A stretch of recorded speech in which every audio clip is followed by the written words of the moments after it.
No, z môjho pohľadu, a ja som sa podielal na tom zákone ako tieňový spravodajca pre tento zákon o slobode médií, Európsky zákon o slobode médií vo výbore pre občianske slobody za európskych ľudovcov a myslím si, že toto je extrémne dôležitý zákon, extrémne dôležitá legislatíva s priamými dôsledkami na to, čo sa deje v členských štátoch vrátane Slovenska na mediálnom trhu a v súvislosti aj s postavením verejnoprávnych médií. Pretože je to zákon, má to priame dôsledky. A takisto tu vzniká vlastne spoločná európska inštitúcia, ktorá bude dohliadať na tento zákon a tá inštitúcia je nezávislá aj od členských štátov, aj od Európskej komisie a to si myslím, že je dobrou správou pre ochranu novinárov.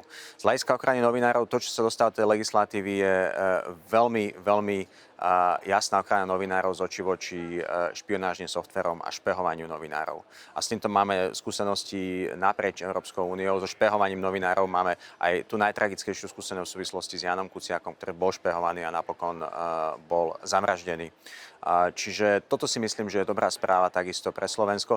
A čo sa týka tých verejnoprávnych médií, tam by som chcel povedať, že ten zákon jednoznačne hovorí o tom, že verejnoprávne médiá musia byť dlhodobo stabilné, musia mať stabilné financovanie, predvídateľné financovanie, musia byť nezávislé. Toto je strašne dôležité.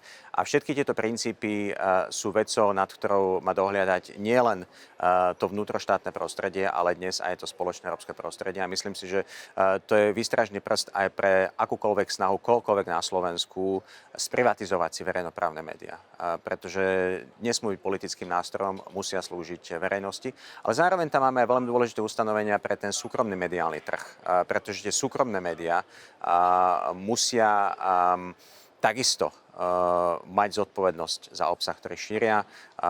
To znamená, niekdokoľvek, kto sa vyhlási za novinára, je aj novinárom. Ten zákon prináša jasnú definíciu profesionálneho novinára a novinárskej práce, editorskej práce. A takisto prináša aj jasné pravidlá pre to, akým spôsobom má fungovať trh s reklamou.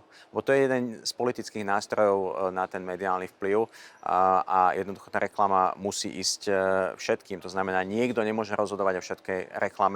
A takisto vlastnícke vzťahy sú dôležité. Potrebujeme vedieť, kto stojí za médiami a nesmie byť nejaká nadmerná koncentrácia tých vlastníckych vzťahov na tom mediálnom trhu. Čiže ja to vnímam ako veľmi dobrý komplexný zákon a aj dobrú správu pre všetkých tých, ktorí chcú bojovať s úpadkom právneho štátu v rámci Európskej únie naprieč členskými štátmi a povedzme aj s aktuálnymi problémami na Slovensku.